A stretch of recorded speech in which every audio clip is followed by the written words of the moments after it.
Conakry, 19 juillet 2018, au sommaire de cette édition, le bateau médicalisé Merci Ship attendu en Guinée. C'est le Premier ministre chef du gouvernement qui annonce la nouvelle. Il y séjournera pendant 10 mois.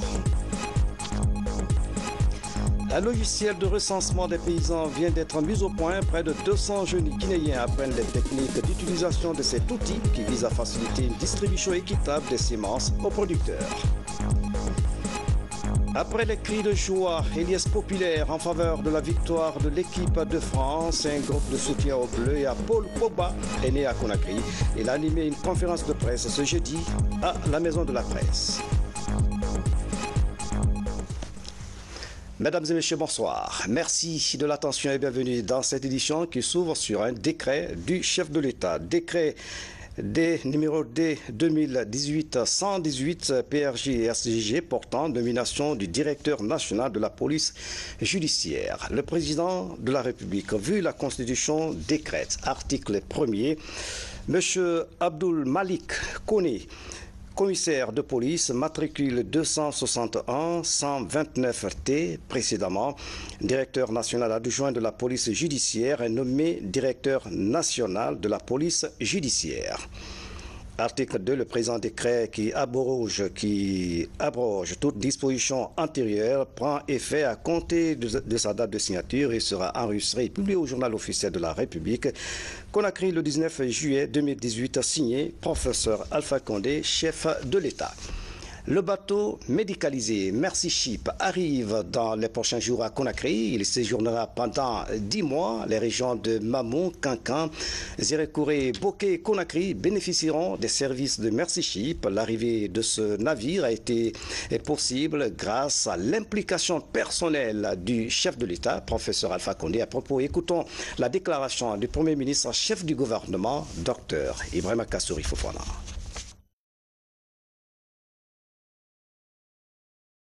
Pour la 4e fois consécutive, le navire hôpital de l'organisation humanitaire Merci Ships accostera le 11 août 2018 au port autonome de Conakry pour apporter, et cela gratuitement, des soins de santé dans les spécialités chirurgicales spécifiques aux populations de Guinée.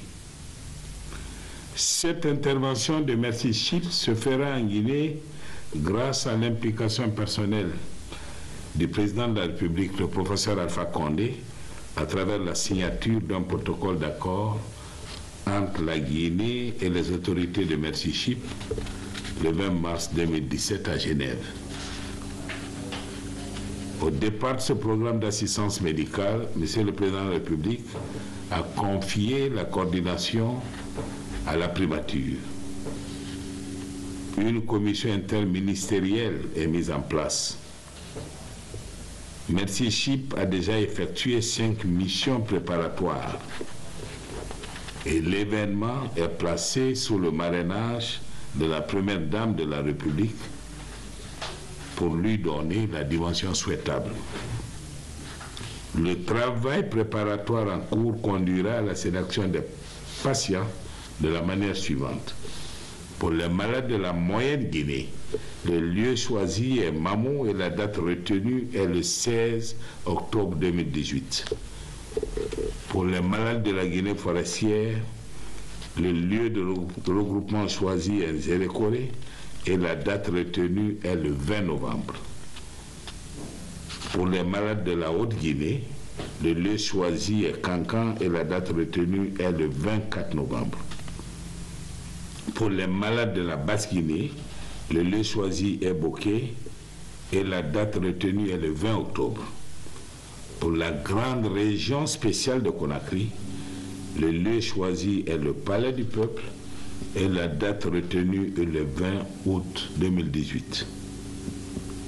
La programmation ainsi faite a pour but d'éviter aux malades des déplacements inutiles en sachant qu'ils seront reçus, enregistrés et sélectionnés dans les localités plus proches telles que définies dans ce programme.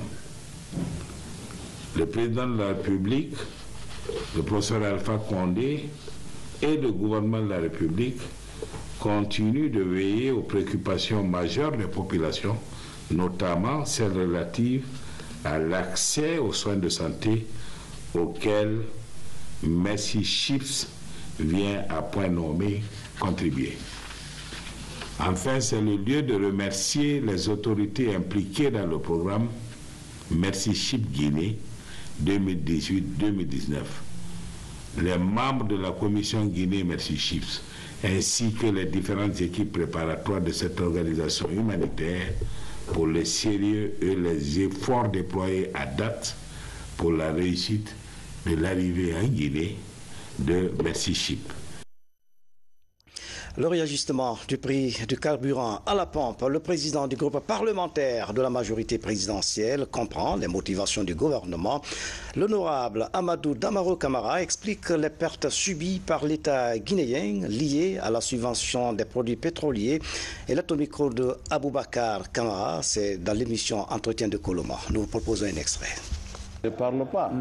Imaginez-vous que sur les 100 milliards que nous payons comme subvention, au moins 30 à 40 milliards vont pour combler le déficit entre la consommation et l'importation des pays voisins. Je prends Kourémalé, qui est un point frontalier avec le Mali. Dans ce village, il y a 11 stations de carburant. 11 stations, pourquoi? C'est pour aller au Mali.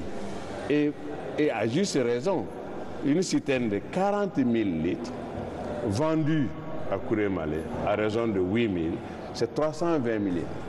Mais vendue juste quelques kilomètres plus loin vers le Mali, c'est à 462 millions, ce qui fait 142 millions sur une seule citerne de 40 000 litres. C'est un bon business alors. C'est un commerce qui est devenu une filière qui est la filière à laquelle beaucoup sont intéressés depuis qu'on a créé jusqu'au point frontalier. Et on se rend compte, prenez Koya à Pamala, mais c'est 50 à 60 km. Vous avez plus de 20 stations sur l'axe-là. Pendant ce temps, entre Kankan et Kiroane, c'est 145 km. On a une seule station. Entre Kiroane et Beila, c'est 115 km. Il n'y a pas une seule station.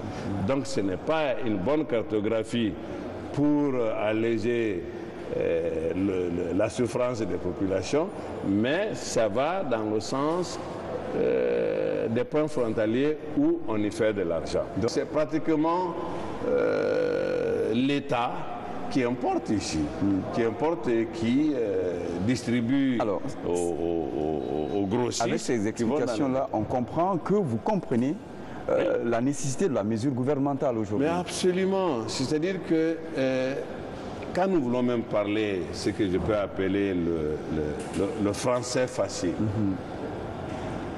le pétrole c'est une marchandise comme n'importe quelle autre marchandise.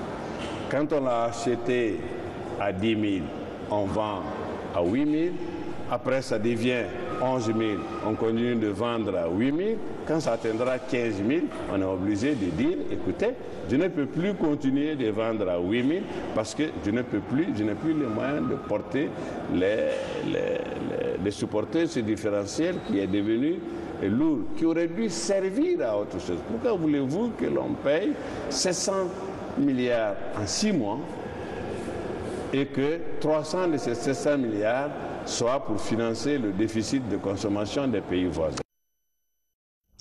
Et puis l'intégralité de cet entretien après ce journal. Faire de l'agriculture un levier du développement, voilà qui motive cette rencontre axée sur la restitution du rapport final provisoire de la revue des dépenses publiques des secteurs agricoles de la Guinée. C'est pour la période 2013-2016. Les travaux sont présidés par le ministre des Pêches et de l'Économie maritime.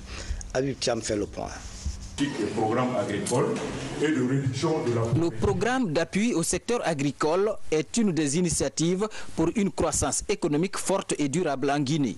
Après sa mise en œuvre entre 2013 et 2016, l'heure est à l'examen de ses forces et faiblesses. Il s'agit de faire la situation des ressources allouées au secteur agricole pour voir est-ce qu'elles sont en adéquation avec les engagements de l'État, avec les politiques, avec les documents de politique, pour que le secteur qui est reconnu comme étant principal moteur de développement soit un secteur prioritaire dans les allocations budgétaires. Cette revue nous a permis de faire un certain nombre de constats. La part que l'État donne au secteur agricole dans le budget d'État est en baisse et ça c'est quand même un constat majeur. L'autre constat qu'on a fait également, c'est que les dépenses d'investissement, surtout le financement extérieur, sont faiblement exécutées. Le taux d'exécution moyen sur la période 2013-2016 est de 50,31%. Des anomalies consignées dans une pile de recommandations qui pourraient servir de bréviaire au gouvernement guinéen. Le rapport final provisoire de cette revue des dépenses publiques du secteur agricole soumis à notre validation contient certainement des recommandations et des mesures pratiques visant l'atteinte de cet objectif conformément à la volonté politique clairement affichée par le professeur Alpha Condé, chef de l'État. Une volonté politique forte de l'appui multiforme des partenaires techniques et financiers. L'occasion est saisie pour rappeler leur immense contribution pour une Guinée émergente avec pour socle le plan national de développement économique et social. Depuis quelques années, le programme de productivité agricole en Afrique appuie les paysans. Pour la campagne agricole de cette année, près de 4000 tonnes de semences de riz et de maïs certifiées sont distribuées aux producteurs. 200 jeunes viennent d'être formés à l'utilisation d'un logiciel électronique qui facilitera la distribution des semences. Cette initiative est financée par la Banque mondiale. Fodé Camara signe ce reportage. Depuis le mois de mai, ces jeunes sont formés à l'exploitation d'un système original de distribution de semences. Ces agents formés ont déjà enrôlé les paysans dans les préfectures de Kankan, Sigiri, Kouroussa et Mandiana. Chaque paysan est ainsi identifié et enregistré dans le serveur central de la plateforme électronique. Il pourra alors faire sa commande de semences avec son téléphone portable. Le dispositif permet au fait de cibler le producteur individuellement.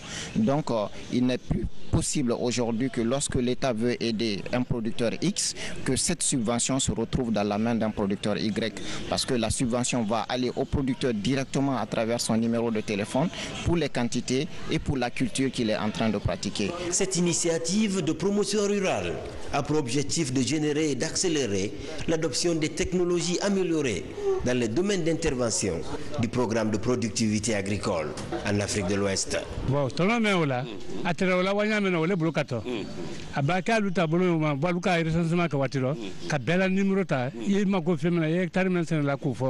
L'importance de ce système innovant du WAP est de changer notre façon de faire.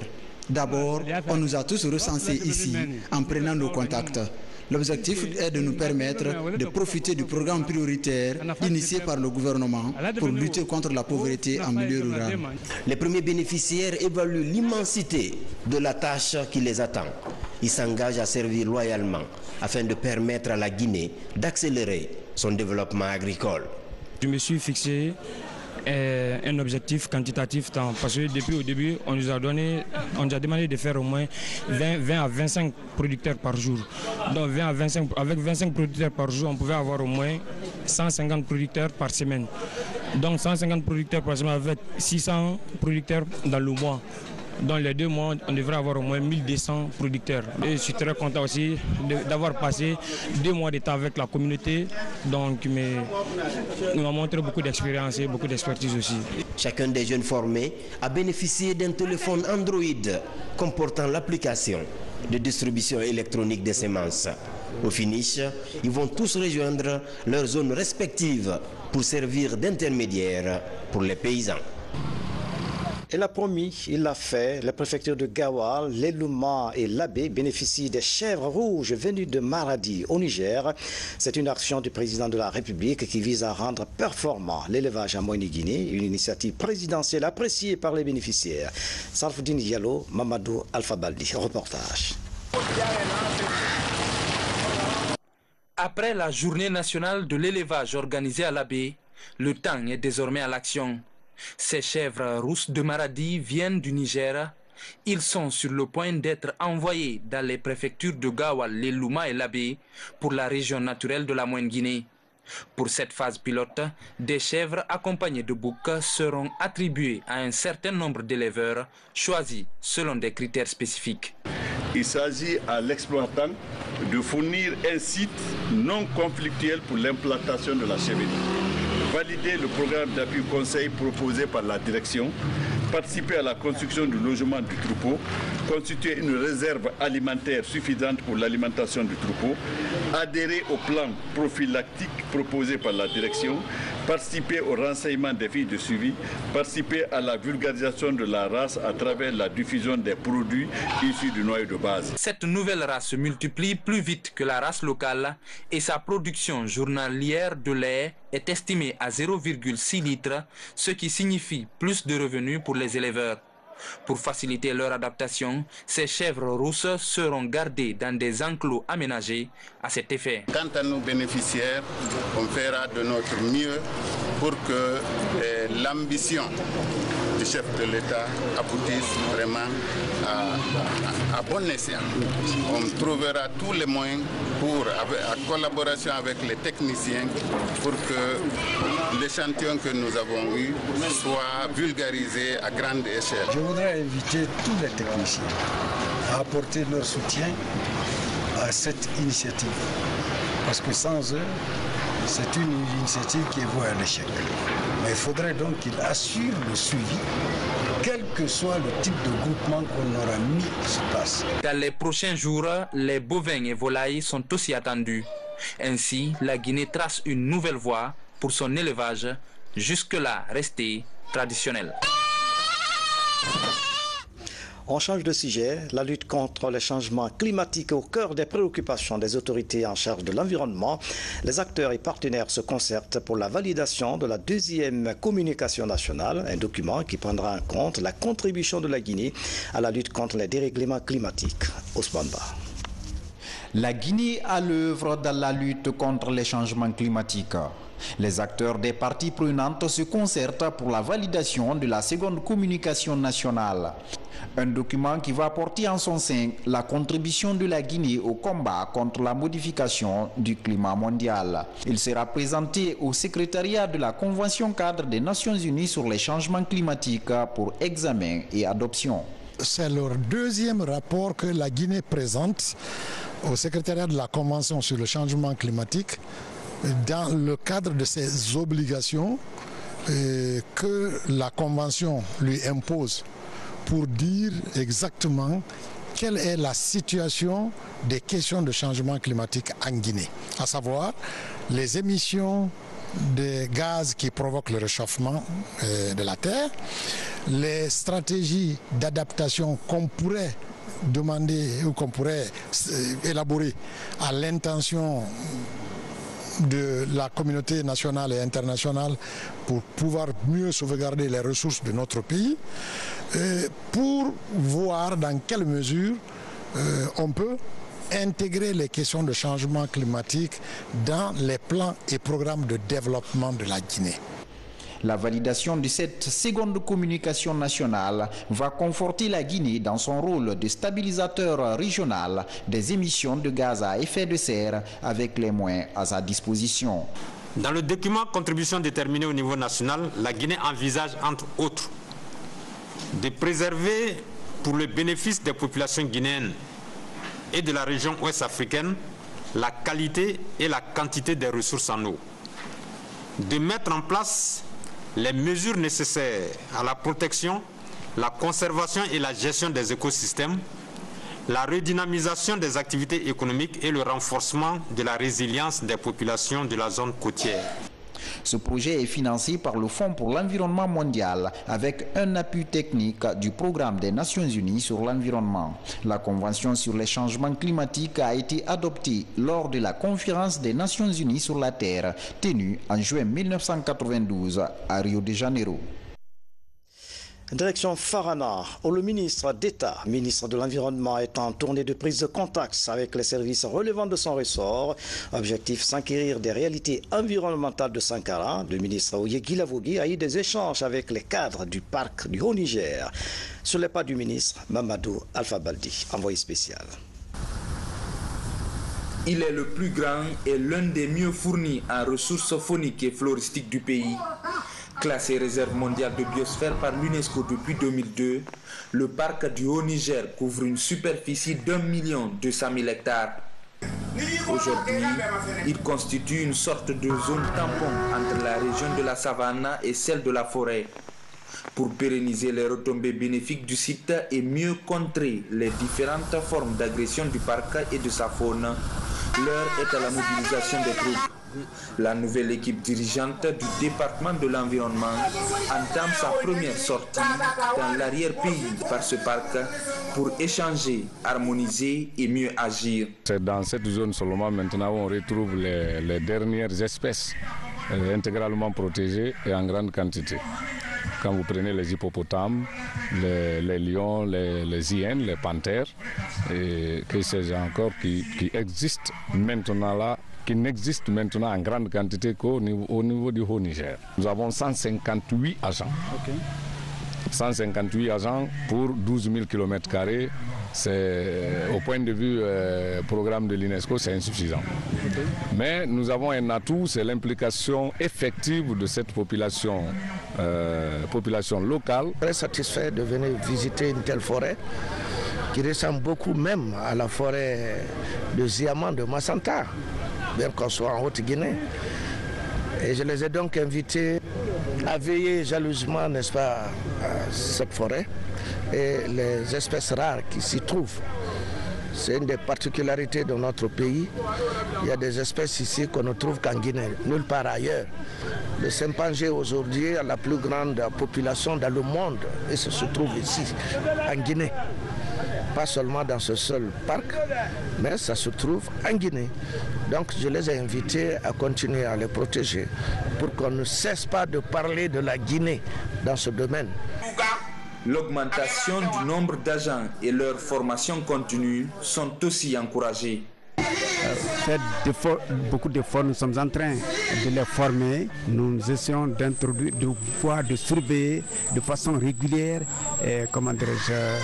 les exploitants clandestins, toutes choses qui contribuent de façon efficace à la protection de la flore et de la faune dans cette forêt. Avant la visite du parc, l'ensemble des acteurs environnementaux de la région de Farana se retrouvent pour discuter avec la délégation de Conakry.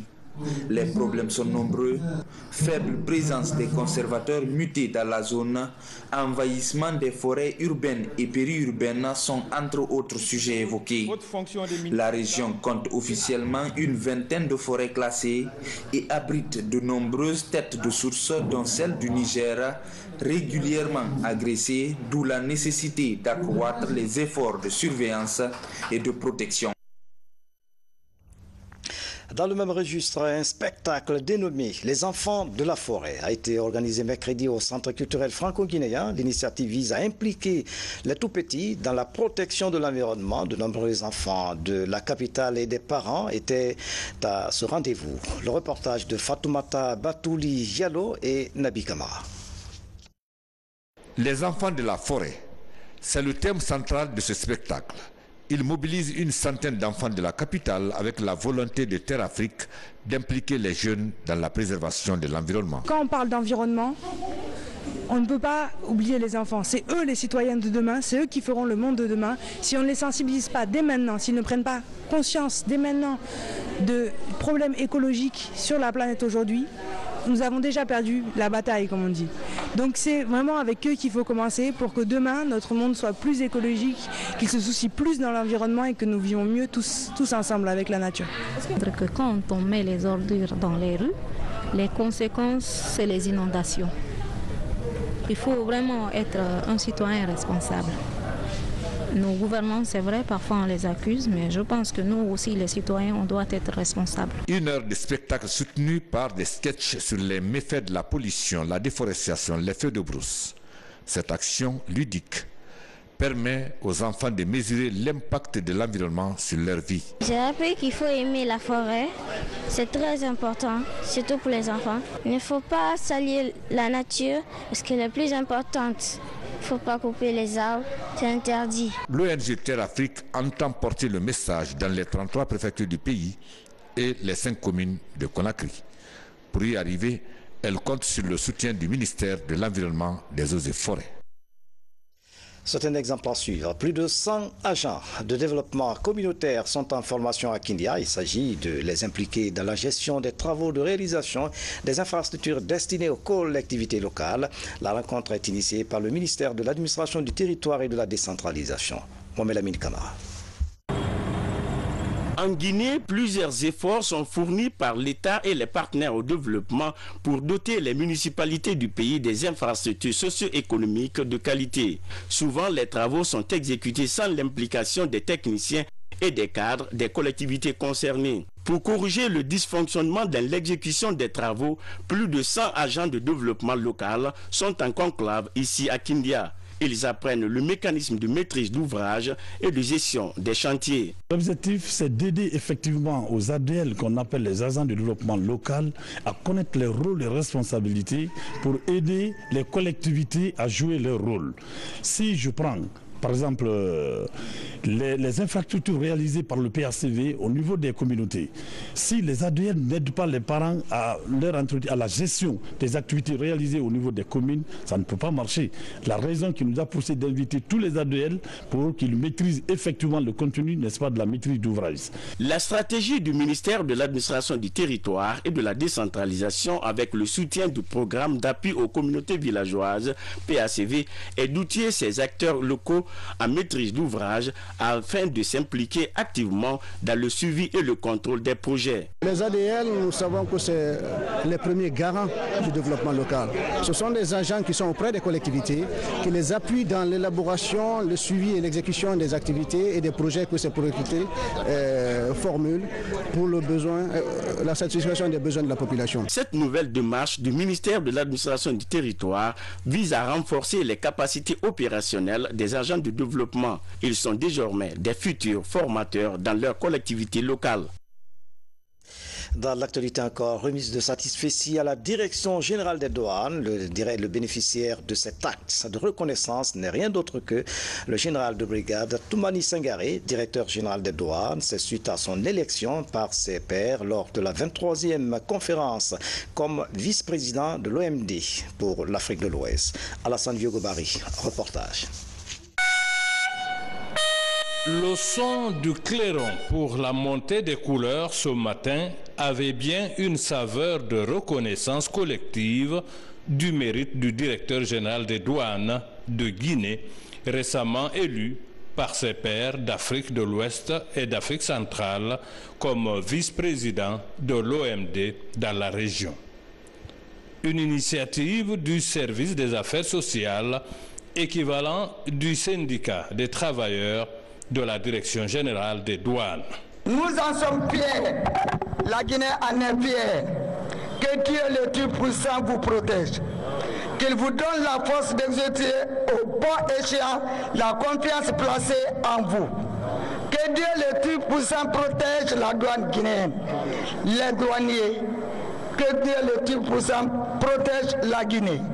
La remise de ce satisfecit intervient au lendemain de la passation du témoin entre l'ancien et le nouveau vice-président, un rituel de l'Organisation mondiale des douanes tenu récemment à Bruxelles, en Belgique.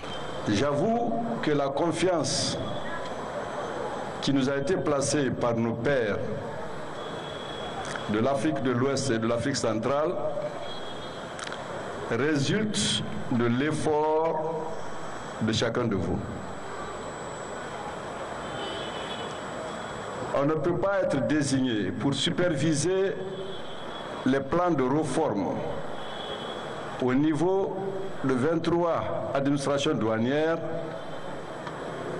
si vous-même vous n'avez pas amorcé les réformes dans votre pays. c'est parce que vous avez accepté d'adhérer au programme de réforme et de modernisation de l'administration douanière guinéenne que nous avons pu être présentés comme candidats au poste de vice-président. Je voudrais donc dédier cette confiance à l'ensemble des douaniers, où qu'ils soient. Après Bruxelles, une autre cérémonie de passation technique, celle-là, aura lieu à Abidjan, en Côte d'Ivoire. À noter que la région d'Afrique de l'Ouest et du Centre, l'une des 5 de l'OMD, compte 23 pays membres.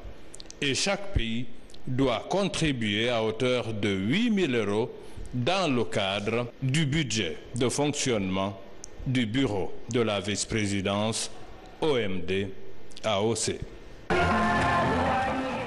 Et puis ce communiqué de l'Assemblée nationale dans le but de rendre l'action publique plus performante et faire participer les citoyens à l'élaboration et à l'évaluation des politiques publiques. L'Assemblée nationale organise le débat d'orientation budgétaire au titre de l'exercice 2019 qui se tiendra les 20 et 21 juillet 2018 à 10 heures précises dans la salle des actes du Palais du Peuple à Conakry. Sont invités à prendre part à cette importante rencontre les membres du bureau de l'Assemblée nationale, les présidents des commissions permanentes, les députés présents à Conakry, son Excellence, Monsieur le Premier ministre, chef du gouvernement, et les ministres en charge du budget, des finances, du plan, et Monsieur le gouverneur de la Banque centrale de la République de Guinée, les ministres conseillers économiques à la présidence de la République, compte tenu de l'importance de la dite rencontre et des points qui seront débattus, la présence effective de tous les invités est vivement exigée. Le président de l'Assemblée nationale, l'honorable Claude Kory-Kouniano. Un sport foot, avant de refermer cette édition. Après la victoire de l'équipe de France au Mondial Russie 2018, les manifestations de soutien aux joueurs se poursuivent à Conakry. Le milieu de terrain de l'équipe de France, Paul Pogba, d'origine guinéenne, fait parler de lui. Un groupe de soutien à ce franco-guinéen a animé ce jeudi une conférence de presse pour saluer la prouesse de ce jeune joueur qui fait la fierté de son pays d'origine. Bernard Tonguino, reportage. Depuis qu'il a brandi le trophée de la Coupe du Monde 2018, le champion français d'origine guinéenne continue d'être célébré dans le pays de ses ancêtres. À Conakry, un groupe de soutien à Paul Pogba magnifie le talent du joueur de l'équipe de France. Autour de la table, admirateurs du footballeur et membres de sa famille biologique apprécient son parcours et sa détermination à porter son équipe au sommet du sport roi. C'est pour dire que Paul Pogba vit dans le cœur des Guinéens, la famille de Paul Pogba vit dans le cœur des Guinéens. Nous avons demandé de dire à Paul, de dire à notre frère, de venir se reposer avant la reprise des championnats en Europe. C'est pour dire pour qu'il vienne célébrer cette victoire avec nous. Et nous lui demandons d'apporter aux Guinéens des projets bancables, à cette jeunesse qui est inspirée aujourd'hui, à cette jeunesse guinéenne qui a beaucoup de projets, mais qui a du mal à concrétiser ces projets. La victoire de l'équipe de France au Mondial 2018 est en partie le fruit de la participation des joueurs d'origine africaine, notamment le Guinéen Pogba. Une victoire qui a toute sa place dans la coopération guinéo-française. Quand on est déjà un footballeur ou un homme de culture, c'est toujours un lien dans une coopération. Donc je pense que et la France et peut-être la Guinée pourront profiter de cet homme qui servira à faire le lien entre nos deux pays. Je suis très honoré par le soutien qu'il a eu en Guinée ici. On espère qu'à travers eux, que d'autres jeunes se lèvent et suivent leur bon exemple. Comme ces jeunes, ils ont été nombreux, ces Guinéens qui ont supporté l'équipe de France au cours de ces mondiales Russie 2018. Parmi ces supporters, beaucoup justifient leur soutien aux Bleus par la présence de Paul Pogba. Et puis nous revenons sur ce décret avant de refermer cette édition. Décret numéro D 2018-118 PRG SGG portant nomination du directeur national de la police judiciaire. Le président de la République, vu la Constitution, décrète, article 1er, M. Abdul Malik Kone, commissaire de police, matricule 261-129T, précédemment directeur national adjoint de la police judiciaire, est nommé directeur national de la police judiciaire. Article 2, le présent décret qui abroge toute disposition antérieure prend effet à compter de sa date de signature, sera enregistré et publié au journal officiel de la République Conakry le 19 juillet 2018, signé professeur Alpha Condé, chef de l'État. Et puis l'Union nationale des boulangers de Guinée informe les boulangers, les consommateurs et les autorités que le prix du pain reste maintenu à l'ancien prix, soit 1500 le simple, 3000 le double, suivant le protocole d'accord entre le ministère du Commerce et nous les boulangers depuis 2011. Signé donc le président de l'Union des boulangers, M. Elhadj Alpha Omar Sako. C'est la fin de cette édition à tous. Merci de nous avoir suivis. Excellente soirée, où que vous soyez dans le monde. À bientôt.